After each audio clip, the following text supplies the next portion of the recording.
Mi papá era adorador del diablo. De niña no entendía qué quería decir. Sonaba malvado y muy aterrador. Mi papá pasó de ser un adorador del diablo a ser cristiano y empezó a usar la religión como arma.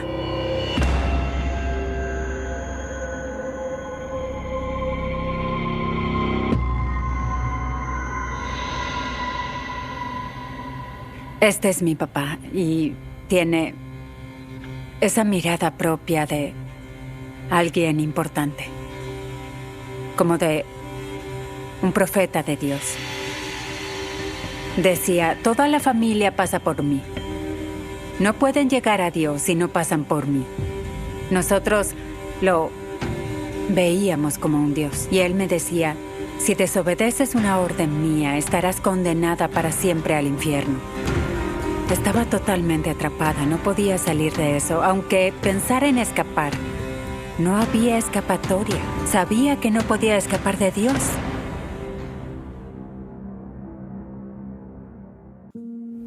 Mi papá se llamaba Robert Hale, pero luego se cambió el nombre a Padre Peregrino.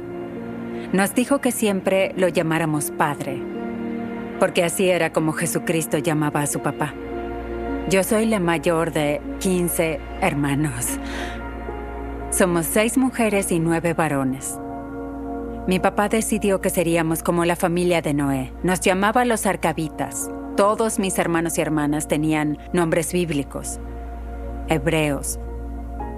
Y yo pasé de llamarme Elizabeth a Elishaba.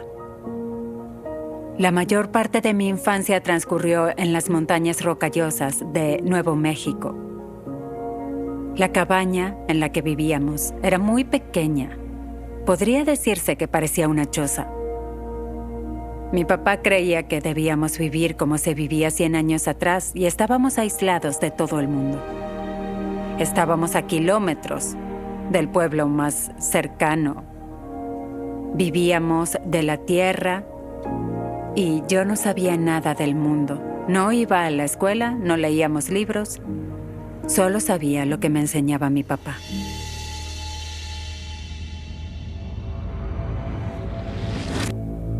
Me crié escuchando que todo lo que estaba más allá de nuestra montaña era la ciudad de la destrucción.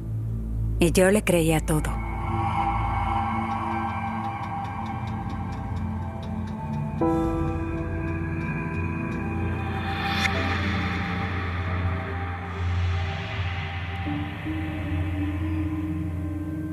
Oh, por favor. Sí, esa es mi muñeca, Betty. Tendría unos 5 en esta fotografía. Mi papá me dijo que estaba venerando a mi muñeca, que era un ídolo. Me dijo que era el diablo. Y fue una sensación horrible. Pensé, oh, qué feo, estoy venerando al diablo. ¿Mi muñeca? ¿El diablo?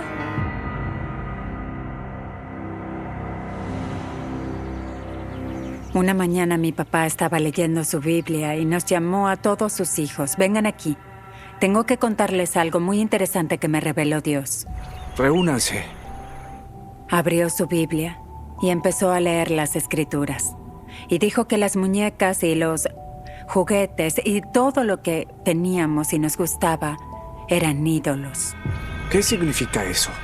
Y debíamos deshacernos de ellos. Pero yo no entendía bien a qué se refería mi papá. Busquen los juguetes. ¿Todos? ¡Sí, todos ellos! Dijo, busca tu muñeca ya mismo, ve por ella. Hizo que mi hermano fuera por su oso de peluche y lo colocó ahí en medio de todos y dijo, eso es un ídolo. Es maligno, es diabólico. Es un ícono. Así que están venerando al diablo. Esto que ven ya no va a interponerse entre ustedes y Dios. Stephanie, ve a buscar un saco al granero. Envió a mi hermana a buscar un costal al granero y nos hizo guardar todo ahí adentro. Nos dijo, ustedes mismos deben tomar la decisión. Ustedes deben guardarlos aquí porque de este modo van a purificarse. Me hizo arrojarla y yo la veía irse al fondo.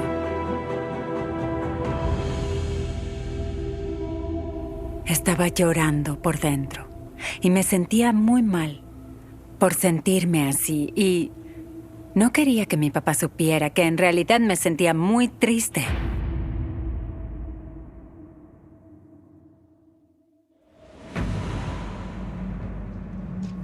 Teníamos una silla grande. Era de mi papá. Y ahí se sentaba él. Buenos días, niños. Buenos días. Buenos días.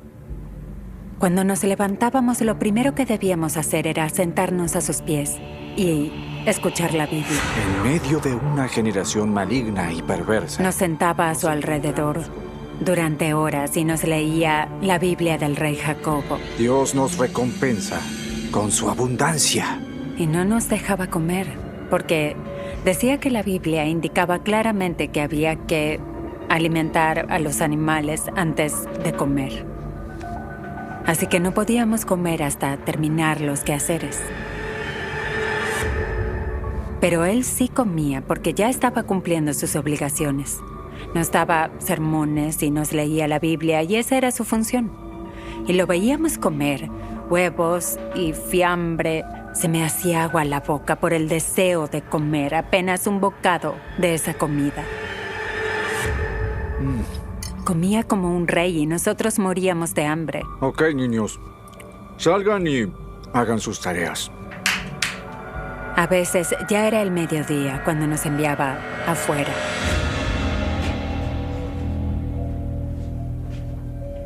Había que llevar a pastar a las ovejas, ordeñar a las vacas. Siempre era de noche y estaba muy oscuro cuando terminábamos los quehaceres. Estábamos famélicos. Seguíamos esperando poder comer algo.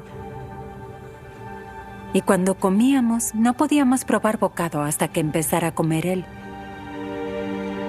A veces, mis hermanos se quedaban dormidos y a mí me daba miedo que durmieran toda la noche y no cenaran. Oremos. E intentaba despertarlos y evitar que se durmieran, porque no quería que pasaran la noche sin comer. Siempre me daba mucha pena ver sufrir a mis hermanos. Y yo, lo siento, yo siempre sentía que cuando sufrían era mi culpa. Y cargué con esa culpa toda mi vida. Y bendícenos a todos nosotros. Pero cuando lo pienso, me doy cuenta de lo cruel que era que mi papá nos controlara. No solo con la comida, sino con Dios.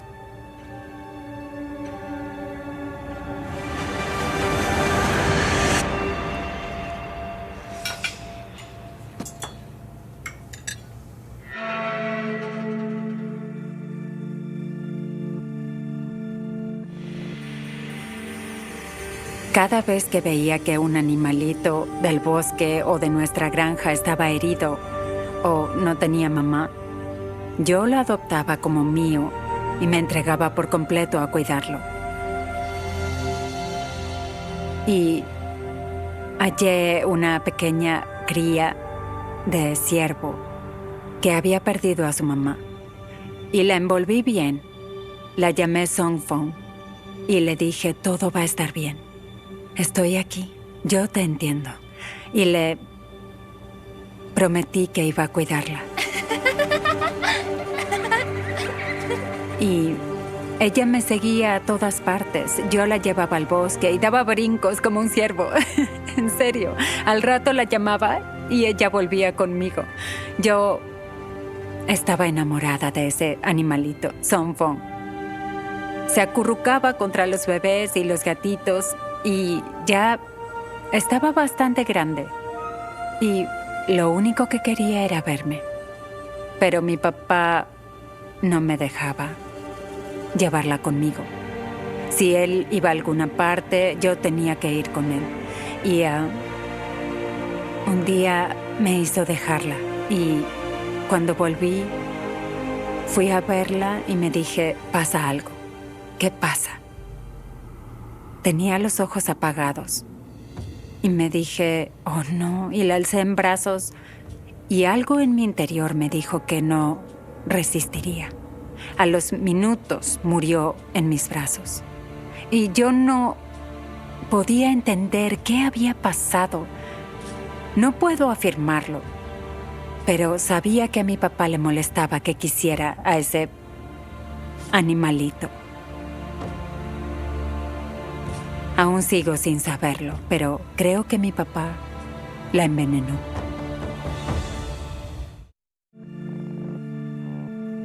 Cuando yo era muy pequeña, solo teníamos un par de animales.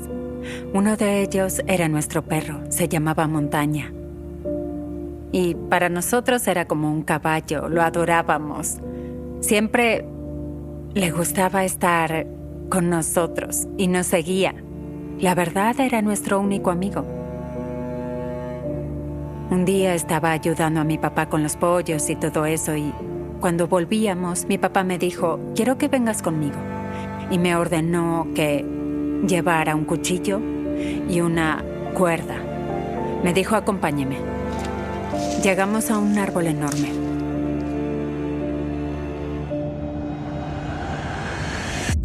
Y vi a Montaña tendido allí, pero estaba tieso y rígido y me di cuenta que estaba muerto. Dame el cuchillo. Y luego me ordenó que le diera el cuchillo y yo se lo di. Me daba miedo lo que fuera a hacer. Ahora, espera aquí y observa. Y yo me quedé ahí helada, mientras mi papá empezaba a despellejar al perro. Y yo pensaba, espera, oye, ese es Montaña. Ni siquiera veía a Montaña como un perro, era parte de la familia. Y me preguntaba, ¿qué hice de malo? Pensaba que había hecho algo malo porque estaba molesto conmigo, eso era lo que pensaba. Me quedé parada ahí, con mucho miedo, hasta de llorar. Con miedo de hacer algo. Tomó eso como una oportunidad, una vez más, de arrebatarme algo que yo quería. Y pensaba, rayos, mejor que nunca, jamás, desobedezca a mi papá, porque en ese caso me va a despellejar como a Montaña. Y luego se echó la piel sobre el hombro y le chorreaba sangre por toda la espalda. Y cuando llegamos a la cabaña, él desplegó bien la piel y quedó muy seca y dura. Una vez que se secó bien, extendió la piel de Montaña en el piso como una alfombra. Era como si la hubiera puesto en mi camino para que yo me acordara de su muerte. Al poco tiempo llevó la piel de Montaña al ático y una vez yo había hecho algo malo y mi papá decidió castigarme, haciéndome ir a sentar al ático sobre la piel de Montaña. Estuve al menos una semana sentada sobre su piel endurecida. Era un recordatorio diario de que mi papá era poderoso y aterrador. Él me decía, tienes que dar las gracias de estar viva. Lo que yo interpretaba era, no desobedezcas, o podría costarte la vida.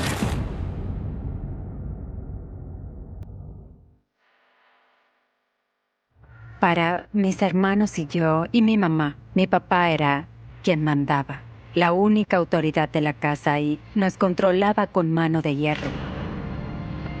Tenía muchísimo poder. Y todos sufríamos torturas. Un día mi papá nos reunió a todos. Ok. Y dijo, tuve otra revelación de Dios. Dios destruyó todo el mundo por las intenciones y la maldad de su corazón.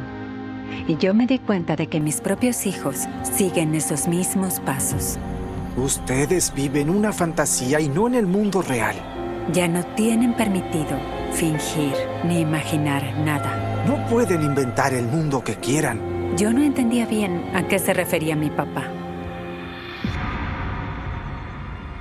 Unos días después estaba jugando, fingiendo ser un pollo. Y mi papá me dijo, quiero que me traigas una rama. Y yo le pregunté asustada, ¿qué hice de malo? Él dijo, no me hables así, sabes lo que hiciste. ¡Deprisa! Fui corriendo y tomé 2 ramas. Y volví, y él abrió la Biblia y fue a la parte de Proverbios, donde dice algo así como, disciplínalo con azotes y no te conmuevas por su llanto. Y él pensaba seguir el mandato de Dios, obedecer la palabra de Dios. Y así el hombre aguza el rostro de su amigo. Y me azotó. Él no lo llamaba azote ni paliza, lo llamaba disciplina. Pero lo que para él era disciplina era pura violencia. Pesada es la piedra. Cada vez que me golpeaba y me azotaba, yo tenía que decir, gracias. Gracias, papá, por disciplinarme.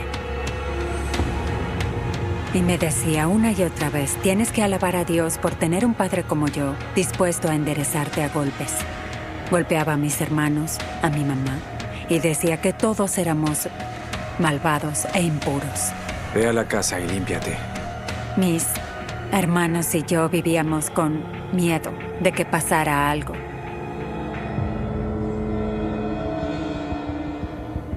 A veces la vaca pateaba la cubeta y volvíamos a casa con la cubeta vacía, llorando porque sabíamos lo que nos esperaba. Él se dedicaba a predicar durante horas y si nos dormíamos o no respondíamos sus preguntas o no repetíamos lo que decía, nos daba un golpe en la cabeza. Cada vez que oía a alguien gritar o llorar, no sabía si iba a ser la última vez. No dejaba de tener pesadillas por el miedo a que muriera alguien. El mensaje que recibía era que el dolor era amor, que tenía que sufrir para ganarme la entrada al cielo. Y debía hacer todo lo que mi papá decía si quería ir al cielo. A mi papá le gustaba darse baños. Pasaba mucho tiempo en la bañera, y hablo de varias horas. Él me hacía ir y entrar en la bañera con él cada vez más a medida que crecía. Recuerdo una vez que estaba ocupándome de la casa y mi papá estaba en la bañera y quiso que fuera a bañarme con él. ¡Elizabeth!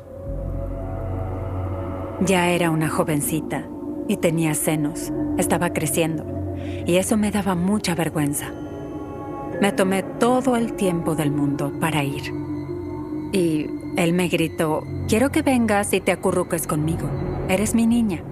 Quiero que estés a mi lado, te necesito. Me da escalofríos el solo pensarlo. Me preguntó, ¿por qué tardas tanto? Yo le dije, estoy preparándome.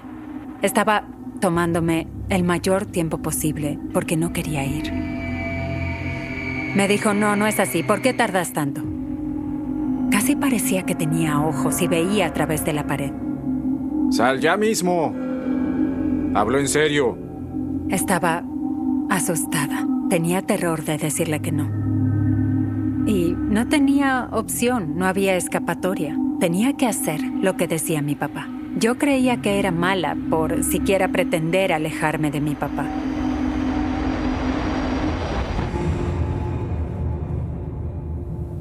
Cuando me llamaba a la bañera, me hacía recostar sobre él y siempre me presionaba contra él, contra su pecho. Y llevaba una mano hacia abajo y se tocaba sus partes íntimas. Y la verdad, mi mente se iba muy, muy lejos. Me disociaba. No estaba ahí. Me lavaron el cerebro para creer que tenía que estar junto a mi papá cuando en realidad debería haber huido. Era perverso, era muy perverso lo que hacía mi papá. Un día mi papá decidió llevarnos a mis hermanas menores y a mí fuera de la montaña, a acampar en el bosque. Esa noche me pidió que acostara a mis hermanas. Y luego me dijo que estaba pensando en dejar a mi mamá. Y eso me aterró. Empezó a explicarme que, como mujer, no me hacía falta servir a Jesús. Mi función era servirlo a Él. Él era mi único camino hacia Dios. Y tenía que servirlo en todo. Claro, es tu obligación. Mientras tanto, él bajaba la mano, me acariciaba las piernas y me acercaba a su lado. Dios te hizo para estar conmigo. Me da escalofríos hasta pensar en eso. Me dijo, Dios te creó solo para mí. Me habló de cuando entraba en la bañera con él y mencionó todas esas veces que yo me acurrucaba contra él. Empezó a revelarme todas esas veces que había abusado de mí. Las noches que pasamos juntos Él no usaba esas palabras. son algo muy lindo. Pero no puedo describir lo violada que me sentí en ese momento. Y mi papá me ordenó que fuera a la cama, solo con mi bata, y que lo esperara ahí. Me quedé dormida, temblando. Y al despertarme, mi papá estaba sobre mí y abusando de mí. Una y otra vez. No podía dejar de rogarle que, por favor, no hiciera eso. Yo no era su esposa. Él solo dijo, tienes que saber algo. Que si te alejas de mí, también te alejas de Dios y el Espíritu Santo, ya que Él habla a través de mí y me reveló que esto es lo que debes hacer por mí. Si dices que es perverso, Dios nunca te perdonará. Yo siempre consideré esa noche la más oscura, el día más vergonzoso de mi vida. Por dentro sentía que era una maldad. Y muchas personas no entienden por qué no me escapé, qué hacía que me quedara ahí. Y lo único que puedo decir es que me daba mucho miedo rebelarme contra Dios. Y que si me iba, las amenazas que Él me había hecho sobre cómo iba a tratar a la familia eran aún peores. No tenía escapatoria. Y mi papá me violaba todos los días y todas las noches. Me sentía muy desprotegida. Me sentía atrapada y humillada. De hecho, sentía que mi propio cuerpo no me respondía. Eso sentía.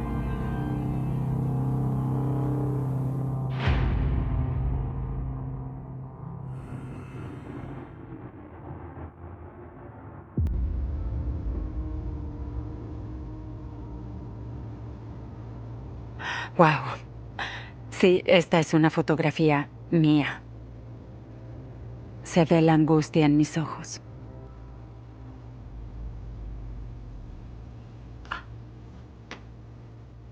Oh. No sabía que decía algo. Rayos.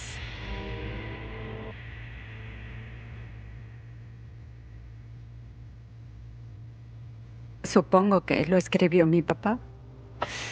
No quiero ni leerlo. Dice, te extraño. A veces se hace muy difícil.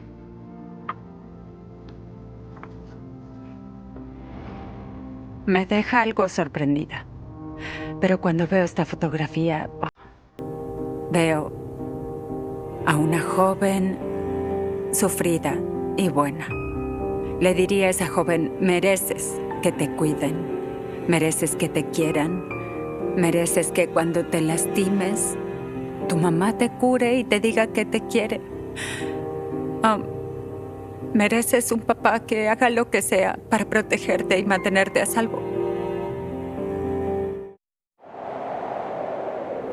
Un día me escabullí del campamento.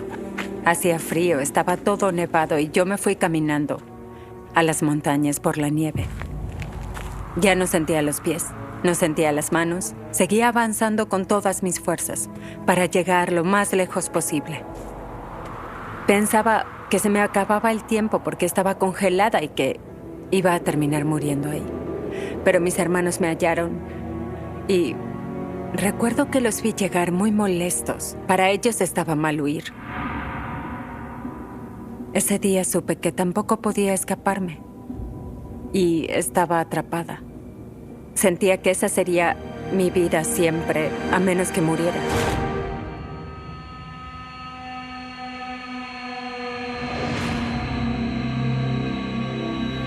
Vivíamos en medio de las montañas Wrangell y para ir a la ciudad viajábamos varios cientos de kilómetros hasta Anchorage, Alaska.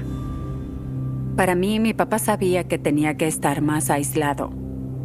Sabía que el afuera se iba acercando y que no iba a poder ocultar su forma de vida mucho más tiempo. Llegó un punto en que mi papá no quería perderme de vista. Me tenía casi encadenada. y cuando estaba en el vehículo con él, trababa las puertas para que no saliera. Y bueno, empecé a cuestionar a mi papá.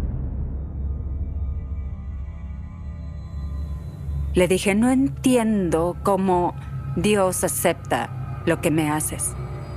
Jesucristo no avala tus actos. Eres un pecador. ¿Cómo te atreves a decirme eso?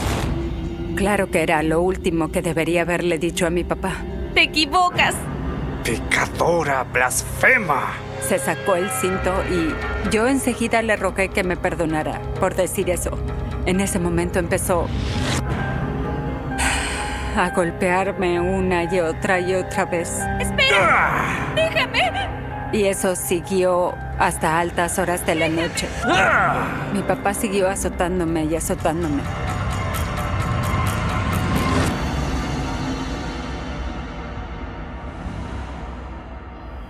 Al otro día me desperté y me levanté como pude.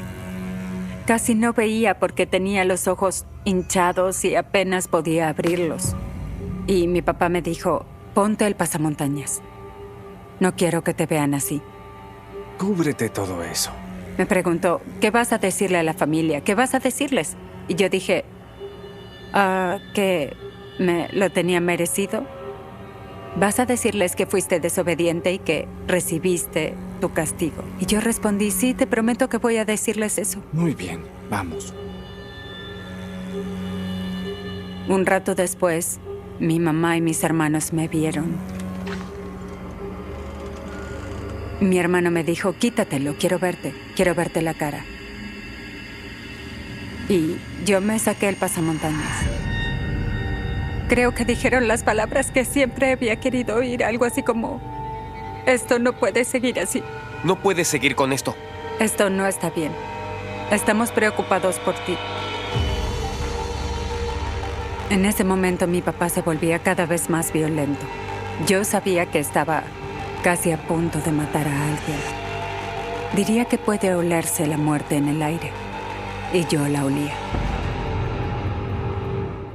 Pasaron un par de días y una mañana estábamos todos en la cocina.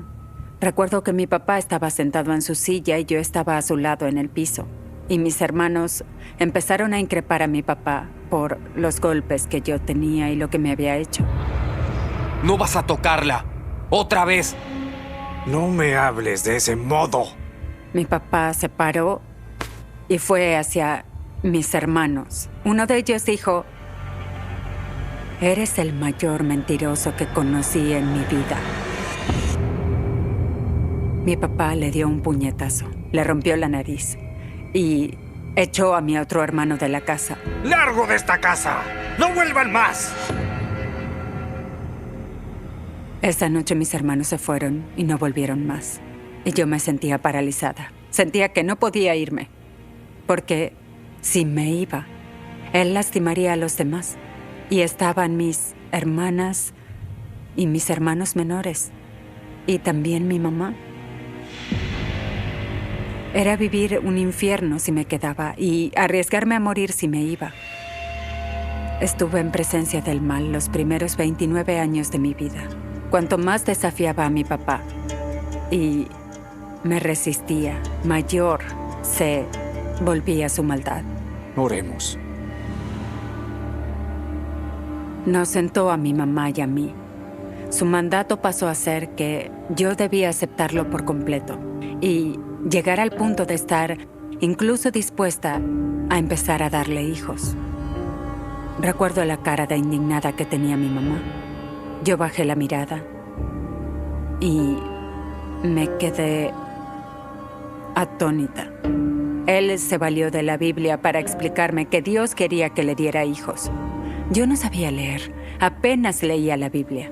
Pero darle hijos a mi papá era demasiado, traspasaba los límites. Tenía que largarme. Sabía que tenía que escapar, aunque terminara muerta.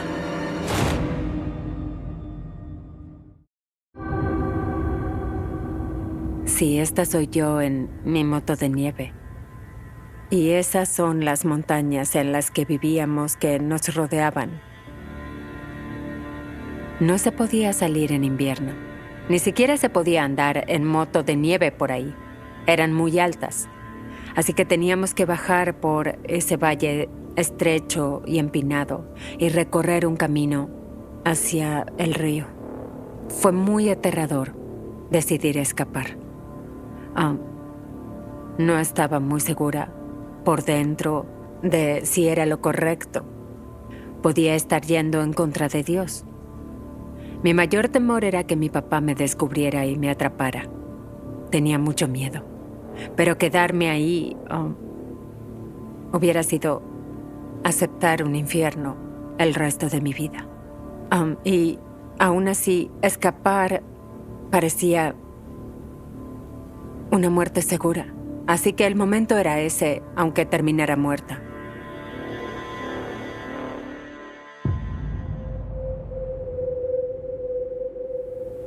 Una noche oí decir a mi papá que pensaba ir al pueblo, a unos 20 kilómetros por el valle, a comprar más gasolina para el generador. Su idea era irse al otro día y me di cuenta de que ese era el momento. Era mi oportunidad. Y a la mañana siguiente apenas lo oí alejarse con la moto, entré corriendo. Dejé una nota que decía: me voy un tiempo a las montañas para orar. ¿Dónde te vas? Me marcho. Y una de mis también. hermanas No me dijo puedo que seguir venía así, conmigo. puedo. Había planeado con mis hermanos y mi mamá ayudarme a llegar al pueblo para reunirme con ellos. Y cuando oí eso, me sentí querida. Me dije: oh, qué suerte. Ellos van a cuidarme. No hay tiempo. Debemos irnos ya. Yo sabía cómo sobrevivir en la montaña. Tomé lo que había en la despensa. Busqué algo para encender una fogata. Busqué un serrucho para cortar madera, bolsas de dormir, ropa abrigada. Tomé un paquete de arroz y comida de la cocina. Mi papá iba a ir al pueblo, comprar gasolina, salir de ahí y volver de inmediato. Así que no tenía mucho tiempo. ¿Tienes todo? Sí. Guardamos todo en un bolso, lo cargamos en la moto de nieve y emprendimos el viaje.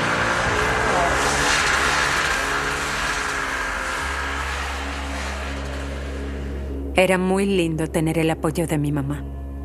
Yo lloraba porque sentía que era la última vez que vería a mi mamá y a mis hermanos. Había un solo camino y él no iba a tardar mucho en volver, así que íbamos a terminar cruzándonos. Y bajamos de la montaña y fuimos hacia el río. Dejamos la moto de nieve en la orilla. Habíamos llevado sábanas blancas para poder camuflarnos con la nieve. Teníamos dos, una para la moto y una para nosotras. Y enseguida nos bajamos, tomamos las sábanas y nos cubrimos. Y nos quedamos bien quietas. Y unos 10 o 15 minutos después, miramos por entre los árboles y de pronto vimos a mi papá. Lo veíamos desde donde estábamos. Y al final siguió camino a casa.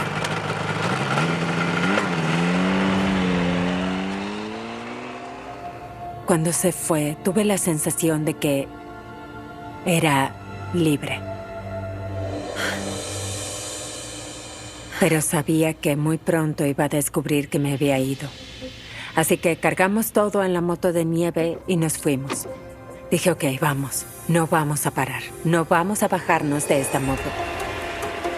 Así todo me preguntaba todo el tiempo si estaba haciendo lo correcto. Me decía: podría estar yendo directo al infierno ahora.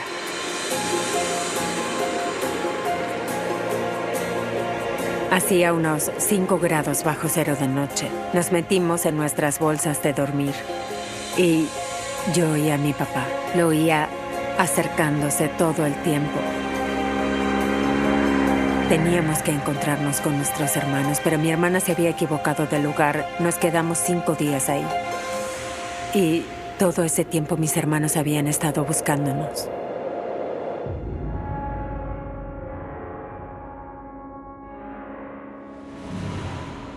Al final, logramos comunicarnos con mis hermanos y decirles dónde estábamos. Y trazamos un plan para que vinieran y poder encontrarnos. El ver ese vehículo deteniéndose y por fin subirnos con mis hermanos fue como poder volver a respirar, diría. Lo sentí así. Mis hermanos me llevaron a la estación de policía y recuerdo que entré en una habitación muy pequeña y cuadrada y que daba miedo estar sola con un hombre, fuera quien fuera. Y me senté frente a un policía. Me acercaba hacia Y él. diría que le conté toda mi vida. No tengo idea de cuántas horas pasaron. Le conté todo. Que era perverso, que lo que hacía era perverso, lo que me hacía a mí y a mi familia. Pero estaba muy sorprendida porque sentía una libertad que no había sentido. Se había acabado todo. Luego salimos y no tenía idea de lo que iba a pasar. Me llamaron y me pidieron que fuera a declarar al tribunal. El fiscal me sentó en una silla. Había unas 17 o 18 personas en la sala, hombres y mujeres. Aunque era muy humillante el estar contando secretos sobre mi vida, sentía que por primera vez en mi vida me hacía oír, me escuchaban. Fue un momento impactante el levantar la mirada y darme cuenta de que todos los presentes estaban llorando. Supe que les importaba a los demás. Las noticias solo hablaban de Padre Peregrino. Era uno de los hombres más buscados de Alaska en ese momento. Me aterraba que no lo hallaran. Me aterraba que él nos hallara a nosotros y que termináramos volviendo a ese infierno.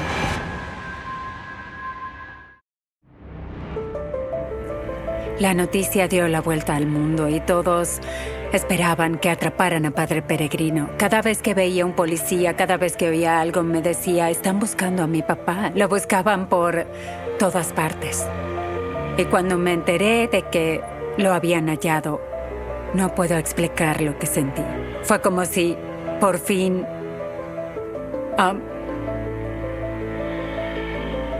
ya no tuviera que preocuparme.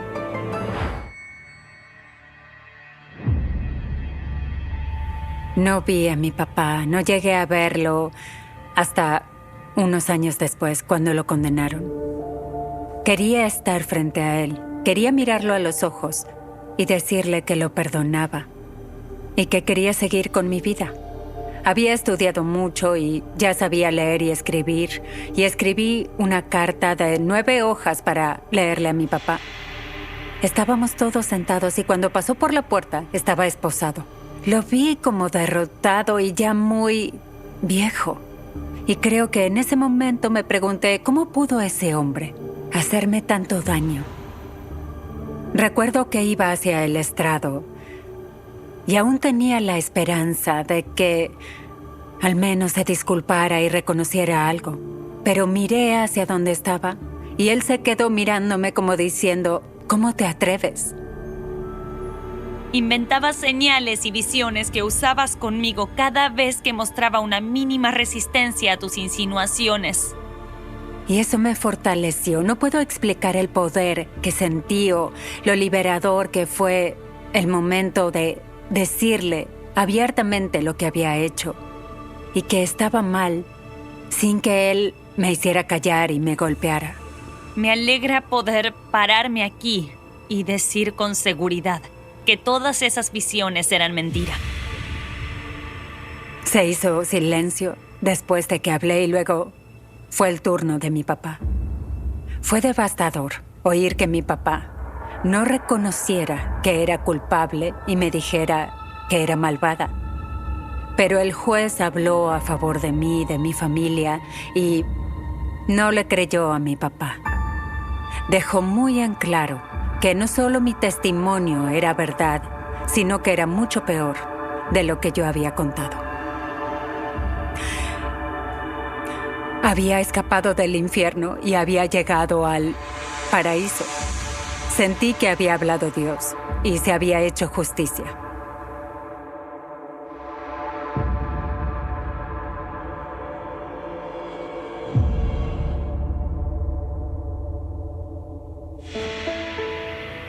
La última vez que vi a mi papá fue cuando lo llevaron esposado en la silla de ruedas. Me lanzó una última mirada de «Eres la persona más desleal». Luego supe que estaba internado y que estaba muriendo por una falla hepática. Y uno de mis hermanos después me contó que había pasado mucho tiempo con él tratando de hacer que se arrepintiera, pero él no quería. Solo decía que era un hombre devoto, honrado y que había hecho la voluntad de Dios. Así que una noche rezando dije, ok, Dios, si tengo que ir a ver a mi papá, ¿podrías hacer que eso ocurra? La mañana siguiente me llamó mi hermano y me dijo que mi papá había muerto. Me sentí muy querida por Dios en ese momento y tuve una gran sensación de libertad. Ahí supe que no tenía que ir a verlo, supe que era finalmente libre.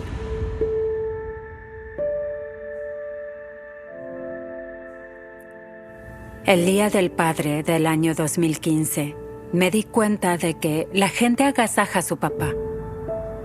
Yo decidí ir a verlo al cementerio.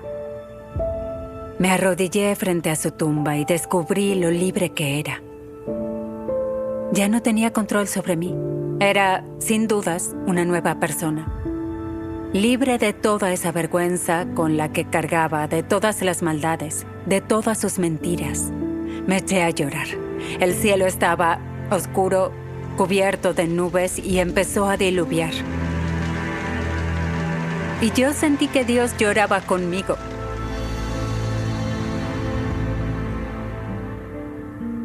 En los años siguientes al arresto de mi papá me casé. Fue el mejor día de mi vida. Me aceptaban, era libre y estaba hermosa. Nunca voy a olvidar el mirarme en el espejo y verme a mí misma con el vestido de novia y decir, oh rayos, soy muy bonita. De hecho, entender eso fue muy importante. Era hermosa y me sentía digna de eso. Cuando lo pienso, me alegra mucho haber tenido el valor de seguir luchando y no rendirme. Salvé a mi familia y me salvé yo. Y frené la violencia que sufríamos siendo valiente. Y mi mensaje sería, sigan luchando hasta el final, porque en ese momento fue duro, pero valió la pena. El amanecer se filtraba con lentitud entre las persianas de aquel apartamento olvidado por el tiempo, colándose como un rayo de luz, que parecía querer despertar secretos que todos habían ignorado. La ciudad, apenas un murmullo de tráfico y sirenas lejanas, parecía contener la respiración, como si presintiera que algo oscuro estaba a punto de emerger de las sombras. Nadie, en aquel vecindario anodino de edificios grises y calles vacías, podía imaginar que dentro de aquel modesto apartamento se encontraba la historia de un hombre cuya existencia misma era un enigma. Un rompecabezas que ni siquiera la muerte había logrado resolver. Todo comenzó con un correo electrónico anónimo. Un mensaje críptico que llegó a la redacción de un pequeño periódico local. Apenas un archivo adjunto con una sola línea. El hombre que no existía ha muerto. Y nadie lo sabía. Nadie en el periódico sabía qué hacer con aquello, y mucho menos qué creer. Al principio, parecía una broma macabra, el tipo de mensaje que un bromista cruel enviaría para perturbar a quienes trabajaban con noticias de rutina, artículos sobre política local o reportajes de tráfico. Pero algo en la firma, o en la ausencia de ella, hizo que el editor principal frunciera el ceño y lo guardara en un cajón marcado como urgente. Como si aquel mensaje llevara consigo una promesa de desgracia, un presagio que nadie podía explicar. Mientras tanto, en las calles mojadas por la lluvia de la madrugada, un hombre observaba desde la sombra de un callejón. No era alto ni particularmente imponente, pero sus ojos, intensos y oscuros, parecían escudriñar cada ventana, cada puerta cerrada, cada detalle invisible para los demás. Nadie lo reconocía. Y él se aseguraba de que así fuera. Cada paso que daba estaba calculado, cada movimiento medido. Y aunque el mundo seguía girando ajeno, él sabía que la verdad estaba a punto de salir a la luz. aunque nadie estuviera preparado para enfrentarse a ella. Ese hombre, el que nadie podía ubicar en fotos de familia, ni en registros oficiales, era un misterio incluso para quienes creían conocerlo. Su identidad había sido construida como un castillo de arena, frágil, cambiante, imposible de tocar sin que se desmoronara. Sus amigos, si es que podía llamarlos así, hablaban de él con nombres distintos, recuerdos distintos, cada uno recordando un rostro diferente. Algunos afirmaban haberlo visto en cafeterías a horas tempranas, otros aseguraban haber compartido conversaciones profundas sobre literatura o música, mientras que un par de vecinos sostenían que jamás lo habían visto en persona. Era como si hubiera vivido varias vidas simultáneamente, cada una real para quien la recordara, pero ninguna verificable. El cuerpo fue encontrado por casualidad. Una vecina, preocupada por la ausencia de aquel hombre que casi nadie conocía, decidió revisar su apartamento tras notar que las luces permanecían encendidas día y noche, y que la correspondencia se acumulaba en silencio, ignorada. La puerta cedió con facilidad al girar la llave que ella, en un impulso, había robado del llavero dejado descuidadamente por la cerradura. Al entrar, el aire estaba cargado de un olor extraño, mezcla de humedad y algo más que no podía identificar. En la penumbra del salón, su mirada cayó sobre la figura inmóvil, tendida sobre el suelo. No había señales de lucha, no había derrames de sangre visibles, solo la quietud absoluta de alguien que ya no respiraba. Lo más desconcertante no fue la muerte en sí, sino la imposibilidad de corroborar quién era aquel hombre. Las identificaciones eran falsas, los documentos inconsistentes, y cualquier intento de ubicar un historial en registros públicos conducía a callejones sin salida. Era un fantasma dentro de la realidad, un espectro que había caminado entre nosotros con un nombre inventado, con una vida inventada, y ahora, incluso en la muerte, mantenía intacto su misterio. La policía se encontró atrapada en un laberinto de pistas que se contradecían, testigos que no podían coincidir, y cada nuevo dato parecía abrir más preguntas que respuestas. El inspector a cargo, un veterano curtido por años de crímenes violentos y desapariciones complejas, frunció el ceño mientras revisaba la escena. Había visto muchas cosas en su carrera, desde asesinatos sangrientos hasta estafas complejas, pero algo en este caso le provocaba un frío inusual que le subía por la espalda. Cada detalle parecía diseñado para confundir. Cada objeto parecía colocado con un propósito que escapaba a la lógica convencional. Y entonces lo entendió. Aquel hombre había logrado borrar su existencia de tal manera que ni siquiera la muerte podía devolverlo a la memoria del mundo. Entre los pocos objetos que quedaron en el apartamento, una libreta llamó la atención del inspector. No estaba escrita en un solo idioma, ni seguía una lógica lineal. Fragmentos de frases, dibujos incomprensibles, mapas de lugares inexistentes. Cada página parecía susurrar secretos que solo él podía interpretar, y sin embargo, el sentido completo se le escapaba como arena entre los dedos. Era la evidencia de una mente que había vivido entre realidades paralelas, entre identidades que coexistían y se desvanecían según la necesidad del momento.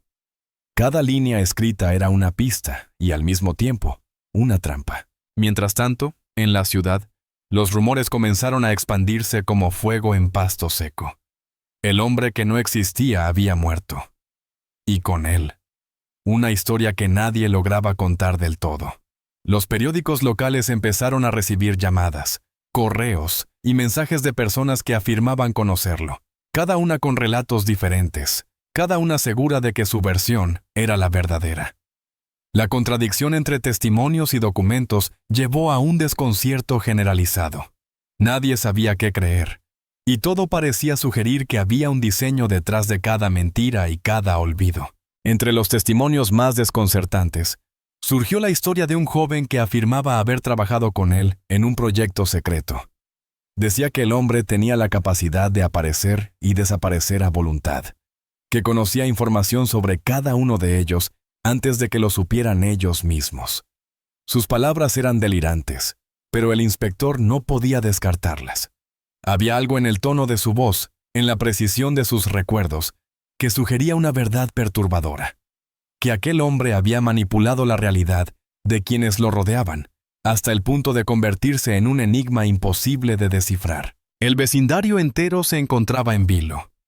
Nadie sabía cómo reaccionar frente a la muerte de alguien que, aparentemente, nunca había existido.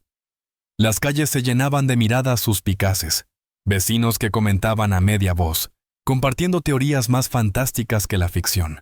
Algunos hablaban de conspiraciones internacionales, otros de experimentos científicos secretos, y unos pocos se atrevían a decir que habían visto al hombre vagando días después de su muerte, como si el mundo no hubiera podido retenerlo en su ausencia. En el centro de todo, el inspector sentía cómo el caso lo absorbía por completo. Las noches sin dormir, los documentos que no llevaban a ninguna parte, los testimonios contradictorios. Todo formaba un rompecabezas cuya imagen completa parecía burlarse de él. Pero dentro de ese caos, algo comenzaba a formarse. Una línea tenue que, si lograba seguirla con paciencia, podría conducirlo al corazón del misterio. Una pregunta simple y a la vez devastadora. ¿Cómo puede un hombre morir si nunca existió realmente? Mientras investigaba, comenzó a descubrir conexiones inesperadas. Un antiguo socio de negocios desaparecido, una serie de cuentas bancarias vacías, fotografías que cambiaban sutilmente cuando se revisaban en distintos momentos, correos electrónicos enviados y borrados sin dejar rastro. Cada descubrimiento aumentaba la tensión, haciendo que cada paso que daba pareciera acercarlo y al mismo tiempo alejarlo del verdadero significado de la existencia de aquel hombre. Era un juego macabro entre la vida, la muerte y la memoria colectiva. Y entonces apareció la primera pieza que parecía encajar. Un diario olvidado en la biblioteca de un café, con notas sobre reuniones secretas, identidades falsas y contactos en lugares remotos. La caligrafía era reconocible, aunque deformada. El inspector sintió un escalofrío al leer la primera línea. Si llegas a esto, significa que he logrado desaparecer más allá de lo que la muerte puede tocar. La frase resonó en su mente con un eco de advertencia y desafío. Allí estaba el hombre, hablando incluso desde el silencio absoluto que su cadáver imponía. La noticia de aquel hallazgo corrió rápidamente entre los medios y en las redes sociales. Cada usuario inventaba teorías, creando versiones que se alejaban cada vez más de la realidad. Pero el efecto era el mismo. La historia del hombre que no existía se transformaba en un fenómeno colectivo, un misterio que atrapaba a todos, sin importar cuánto intentaran ignorarlo. Se convirtió en un símbolo de la fragilidad de la identidad, de lo fácil que es desaparecer dentro del ruido del mundo moderno, y de cómo la muerte, por más definitiva que parezca, no siempre resuelve el enigma de la existencia. Pero incluso mientras la ciudad se sumía en el desconcierto, el inspector sabía que aún quedaba mucho por descubrir. La muerte era apenas el inicio, y detrás de cada puerta cerrada, cada documento falso y cada testigo confundido, se escondía la verdad completa de un hombre que había vivido, o al menos había parecido vivir, varias vidas al mismo tiempo. La búsqueda de esa verdad lo llevaría a enfrentarse con la memoria, con la percepción, y con el límite entre lo real y lo ficticio. Y mientras la noche avanzaba y las sombras cubrían la ciudad, él comprendió que aquel caso no era solo sobre un asesinato o una desaparición, sino sobre la esencia misma de lo que significa existir. La mañana siguiente al hallazgo del cuerpo estuvo teñida por un silencio extraño, pesado, como si la ciudad misma contuviera la respiración ante lo que acababa de suceder. El inspector regresó al apartamento, una vez más, con la sensación de que cada paso que daba lo acercaba a un abismo del que no habría retorno. Las luces de la ciudad comenzaban a titilar entre edificios que parecían observarlo con atención, y mientras subía las escaleras crujientes del viejo edificio, sintió un escalofrío que le recorrió la espalda. Un recordatorio de que aquel hombre, aunque ya no respiraba, seguía controlando el ritmo de la realidad que lo rodeaba. Dentro del apartamento, todo permanecía igual que la noche anterior. La libreta sobre la mesa, los muebles cubiertos por una capa de polvo tenue, y aquel olor inconfundible que parecía mezclarse con el aire enrarecido de los espacios cerrados. Sin embargo, Esta vez el inspector no estaba solo. A su lado, un analista forense y un experto en informática forense revisaban con cautela cada fragmento de papel, cada archivo electrónico que había logrado recuperarse. La combinación de documentos físicos y registros digitales parecía insuficiente, pero algo en la manera en que se cruzaban las pistas empezaba a formar un patrón sutil, apenas perceptible, que desafiaba la lógica habitual. El primer indicio de incongruencia surgió al revisar las cuentas bancarias que el hombre había mantenido. Cada registro parecía legítimo, cada transacción perfectamente normal, pero al intentar vincularlas con algún domicilio o identificación, la línea se perdía abruptamente. Las direcciones correspondían a edificios abandonados o a apartamentos que nunca habían existido, y los números de identificación no coincidían con ningún registro oficial. Era como si aquel hombre hubiera construido una vida completa, aparentemente ordinaria, sobre un terreno inexistente, dejando tras de sí un mapa de realidad ficticia que nadie podía decodificar. Mientras los expertos trabajaban, comenzaron a emerger detalles más inquietantes. Fotografías de lugares que no se podían localizar en ningún mapa, entradas de diario que describían eventos que nadie más recordaba, y mensajes enviados desde números inexistentes. La sensación de irrealidad se intensificaba con cada descubrimiento, y el inspector comprendió que aquel hombre no solo había desaparecido de los registros oficiales, sino que también había manipulado la memoria de quienes lo rodeaban, dejando recuerdos que podían o no ser verdaderos. Un testigo se presentó más tarde aquel día, un hombre mayor que afirmaba haber compartido un proyecto laboral con el fallecido. Su relato era coherente y detallado. Y sin embargo, cada dato que aportaba parecía contradecir la versión de otro testigo que se había acercado horas antes. El inspector lo escuchaba con atención, anotando cada detalle, consciente de que cada declaración, incluso contradictoria, podía ser una pista. El hombre hablaba de reuniones en oficinas que no existían, de llamadas que nunca se registraron, y de una persona que parecía anticipar cada acción de los demás, como si estuviera un paso adelante en un juego invisible. El misterio no se limitaba a la identidad del hombre, también se extendía a su muerte. No había señales de violencia ni de lucha, y el análisis preliminar del forense no arrojaba indicios claros de envenenamiento o trauma físico. Sin embargo, había algo en la postura del cuerpo, en la manera en que los ojos parecían mirar más allá de la habitación, que desconcertaba incluso al profesional más experimentado.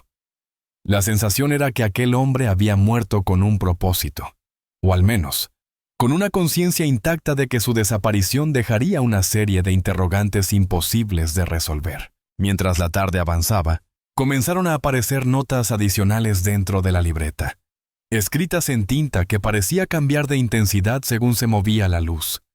Frases cortas, enigmas que desafiaban la comprensión. Todo lo que ves puede ser falso. Recuerda que las sombras también pueden hablar. Si buscas la verdad, prepárate para perderla. Cada línea resonaba en la mente del inspector como un eco de advertencia y desafío. La sensación de estar siendo observado se hacía más fuerte, y no podía evitar preguntarse si alguien más, invisible a todos, aún estaba controlando los eventos desde las sombras. Los vecinos empezaron a contribuir con sus recuerdos, y el inspector descubrió que cada versión era distinta. Una mujer afirmaba haberlo visto caminando por la calle con un abrigo negro. Otros decían que lo habían observado sentado en un banco del parque, leyendo sin levantar la vista durante horas. Algunos relatos coincidían en detalles triviales, mientras que otros eran completamente contradictorios. Cada historia añadía capas de confusión y, al mismo tiempo, un matiz fascinante.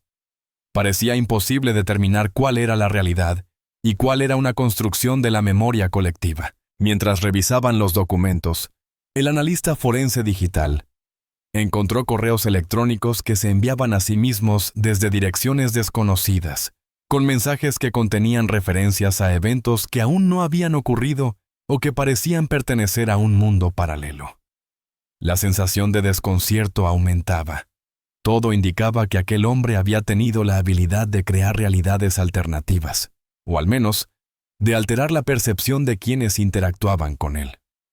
Cada hallazgo abría más preguntas que respuestas y la investigación se transformaba en un laberinto de pistas imposibles de encajar. Al caer la noche, el inspector decidió visitar a un antiguo contacto del hombre, alguien que podría ofrecer claridad sobre su pasado. La persona lo recibió con nerviosismo, evitando mirar directamente a los ojos del inspector, y comenzó a relatar episodios fragmentados, conversaciones sobre lugares inexistentes, referencias a personas que nadie más conocía, y proyectos que nunca se concretaron. A medida que hablaba, el inspector percibió un patrón. El hombre no solo había borrado su existencia de registros oficiales, sino que había tejido una red de engaños que se extendía a todos los que alguna vez lo conocieron, dejando tras de sí una sombra intangible de identidad imposible de rastrear. De regreso al apartamento, el inspector revisó nuevamente la libreta y los documentos digitales. La sensación de que cada página, cada archivo, estaba diseñado para confundirlo se hacía más intensa. Sin embargo, comenzó a notar coincidencias entre ciertos patrones. Fechas, nombres aparentemente aleatorios, referencias a lugares concretos que, aunque invisibles en los mapas convencionales, coincidían con registros de archivos antiguos o fotografías olvidadas. Era un hilo diminuto, casi invisible, que sugería que detrás del caos aparente existía un diseño meticuloso, un plan que solo alguien extremadamente calculador podría haber ejecutado. Mientras la ciudad dormía, él continuaba trabajando, consciente de que la muerte de aquel hombre no era el final, sino apenas un punto de partida. Había algo en la manera en que cada pista conducía a otra, en cómo la identidad fracturada del hombre se reflejaba en la percepción de todos los que lo habían conocido, que le sugería que se encontraba frente a un tipo de crimen distinto, uno que trascendía la violencia física y se adentraba en el territorio de la manipulación psicológica y la desaparición existencial. Esa noche, un nuevo hallazgo rompió la monotonía de la investigación. Dentro de un compartimiento secreto en la pared del apartamento, encontraron un conjunto de fotografías que mostraban al hombre en lugares remotos, con identidades diferentes, interactuando con personas que, según registros, nunca habían coincidido en esos espacios. La precisión con la que se ocultaba en cada escena era sorprendente. Cada imagen era un testimonio de la habilidad del hombre para desaparecer y aparecer, para ser y no ser al mismo tiempo. La complejidad del entramado comenzaba a revelar que su muerte no resolvía nada, sino que planteaba la interrogante más inquietante. ¿Quién era realmente ese hombre? ¿Y qué había hecho para desaparecer de manera tan completa de la memoria de todos? El inspector decidió entonces hablar con un experto en comportamiento criminal. La conversación fue intensa y reveladora. El especialista afirmaba que aquel hombre tenía rasgos de un perfil extremadamente raro, capacidad de manipulación social excepcional, habilidad para crear múltiples identidades simultáneas y una tendencia a controlar la percepción de quienes lo rodeaban. Según el experto, estaba frente a un individuo que no solo podía desaparecer físicamente, sino también borrar su rastro de la mente de los demás, dejando solo un vacío lleno de contradicciones y recuerdos fragmentados. Cada palabra resonaba como un martillo sobre la conciencia del inspector, reforzando la magnitud del misterio que tenía entre manos. Con cada pieza nueva que aparecía, la presión aumentaba. El hombre que no existía había logrado construir un legado de confusión y misterio que desafiaría cualquier intento de comprensión. Cada testigo que interrogaban parecía ver al hombre a través de un prisma diferente. Cada archivo y documento contenía pequeñas pistas que podrían ser interpretadas de muchas maneras, y cada hallazgo aumentaba el suspenso, como si el propio difunto estuviera guiando la investigación desde el más allá. Mientras la ciudad dormía, los rumores comenzaron a filtrarse más allá del vecindario. La prensa sensacionalista comenzó a especular sobre identidades falsas, desapariciones internacionales y conspiraciones que involucraban desde espionaje hasta experimentos sociales. Cada teoría era más extravagante que la anterior, y sin embargo, todas tenían un núcleo de verdad. Aquel hombre había vivido entre nosotros como un espectro, dejando un rastro imposible de seguir. Y su muerte había liberado la confusión acumulada, transformándola en un fenómeno que ningún testigo ni investigador podría comprender completamente. Al cerrar la noche, el inspector se quedó solo en el apartamento, rodeado de papeles, fotografías y recuerdos dispersos. La sensación de estar frente a algo más grande que un simple crimen lo abrumaba. La historia del hombre que no existía era una narrativa viva de desaparición, manipulación y misterio. Y aunque estaba muerto, su influencia seguía presente, marcando cada paso de quienes intentaban entenderlo. Cada sombra parecía susurrar, cada objeto parecía recordar, y cada recuerdo que emergía era tan real como ilusorio. El silencio se rompió con un leve golpe en la ventana. El inspector levantó la vista, el corazón acelerado, y por un instante creyó ver una figura que desaparecía en la penumbra. Era imposible saber si era real o producto de su mente cansada. Sin embargo, en ese instante comprendió que la historia no había hecho más que empezar. La muerte no había cerrado el capítulo. Había abierto un laberinto donde la realidad y la ilusión se entrelazaban, donde la identidad podía ser tanto una presencia tangible como un vacío absoluto. Y mientras la noche avanzaba, él sabía que debía adentrarse aún más en ese laberinto, enfrentándose a la verdad que el hombre había dejado cuidadosamente oculta, para descubrir finalmente cómo alguien podía vivir, desaparecer y morir sin dejar rastros, y aún así seguir dejando su marca indeleble en el mundo. La investigación parecía avanzar y, al mismo tiempo, retroceder sobre sí misma. Cada respuesta obtenida daba lugar a nuevas preguntas, como si el caso del hombre que no existía se negara a ser comprendido por completo. Esa mañana, el inspector llegó al apartamento cargando una sensación de urgencia inusual. Las sombras proyectadas por la luz que entraba desde la ventana parecían alargarse y retorcerse sobre las paredes, como si el propio espacio conspirara para recordarle que allí se ocultaba algo más que un simple cadáver. Al revisar los archivos digitales, el inspector encontró una carpeta que no había aparecido en los primeros registros. Su nombre era ambiguo, como un código. Recuerdos difusos. Al abrirla, se desplegó un conjunto de videos, fotografías y audios que mostraban al hombre interactuando con personas desconocidas, en lugares que parecían pertenecer a ciudades que no existían, o al menos, que no coincidían con registros oficiales. En algunos videos, la cámara temblaba, como si alguien la hubiera sostenido apresuradamente, mientras se escuchaban voces que mencionaban nombres que no correspondían con los documentos conocidos.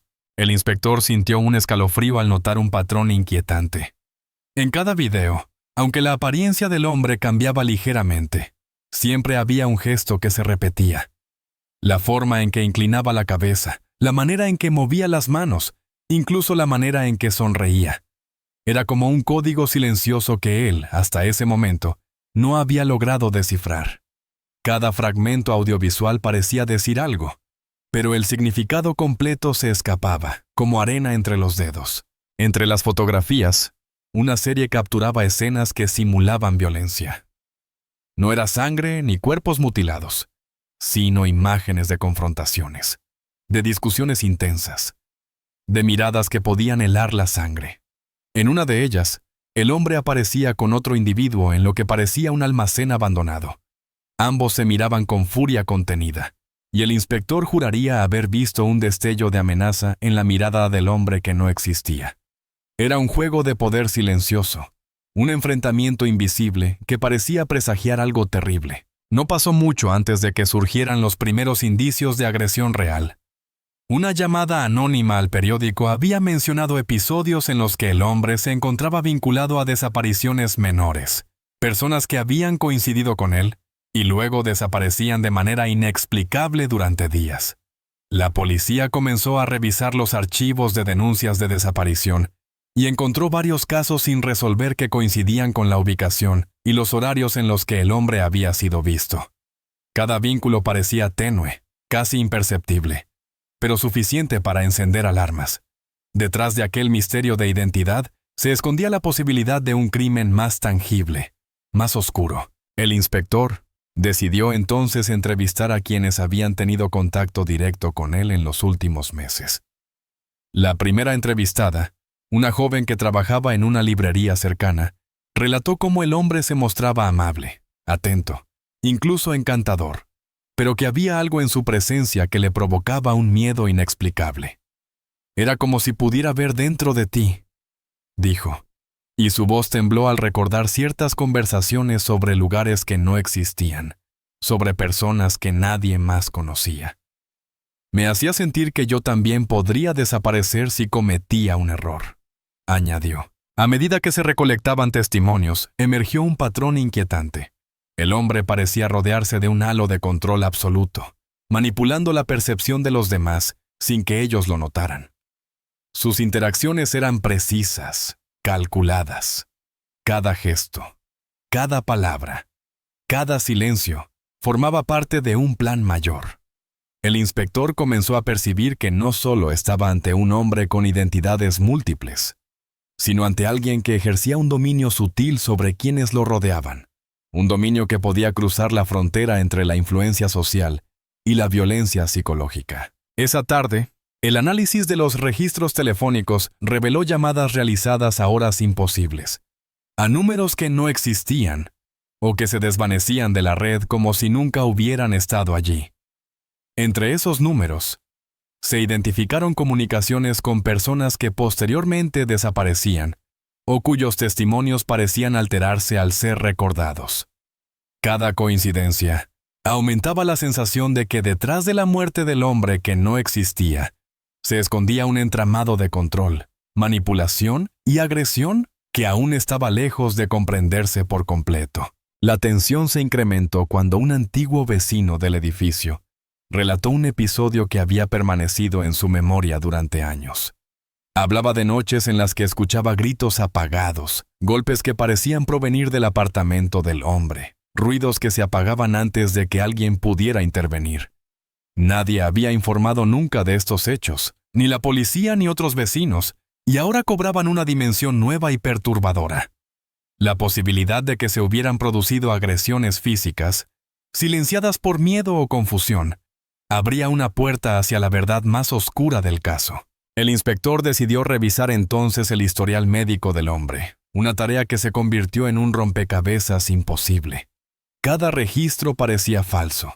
Cada visita médica correspondía a personas distintas, y sin embargo, ciertos indicios sugerían que había sufrido episodios de violencia. Hematomas, contusiones leves y marcas de tensión que, aunque no mortales, indicaban enfrentamientos previos. La reconstrucción de su vida se volvía cada vez más dramática. Aquel hombre había vivido entre sombras, moviéndose con sigilo, generando miedo y control a su alrededor, y dejando un rastro apenas perceptible de agresión real. Mientras la investigación avanzaba, comenzaron a aparecer mensajes cifrados que el hombre había dejado en distintos lugares. Libretas ocultas, notas dentro de libros, marcas en la pared que parecían insignificantes a simple vista. Cada uno de estos elementos parecía advertir sobre un peligro inminente, sobre la presencia de alguien que no solo podía desaparecer de la vida de los demás, sino también alterar el curso de los acontecimientos a su alrededor. La sensación de amenaza se volvía tangible, y el inspector comprendió que el caso no solo trataba sobre identidad y desaparición, sino sobre violencia calculada y silenciosa, que podía manifestarse de formas que pocos comprendían. Esa noche, mientras revisaba los videos y fotos, notó algo que le heló la sangre. En un video grabado desde la ventana del apartamento, se veía claramente cómo el hombre interactuaba con una figura desconocida, que mostraba signos de resistencia. La secuencia era breve, confusa, pero la agresión era innegable. Sin embargo, al intentar identificar al otro individuo, los registros desaparecían o se contradicen. Era como si alguien hubiera borrado cuidadosamente toda evidencia que pudiera exponer la interacción. La frustración del inspector creció. Cada paso hacia la verdad parecía abrir un abismo aún más profundo de misterio y violencia. Los días siguientes se convirtieron en un laberinto de investigación. Se encontraron mapas dibujados a mano con rutas que conectaban edificios abandonados, almacenes y calles sin nombres. En algunos de estos lugares, la policía descubrió objetos personales de personas desaparecidas. Relojes, bufandas, fotos, todos cuidadosamente colocados, pero sin rastro de las personas. La violencia, aunque indirecta, estaba presente, y cada hallazgo transformaba al hombre que no existía en algo más que un enigma. Era un agente de control y peligro, capaz de hacer que su desaparición generara miedo y confusión. Mientras tanto, los testigos comenzaron a reportar incidentes que no se habían documentado antes. Uno afirmaba haber sido seguido durante días por un individuo que coincidía con la descripción del hombre fallecido.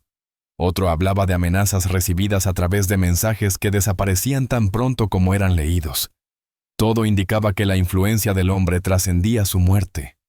Su sombra, su presencia intangible, continuaba afectando la vida de quienes habían cruzado su camino.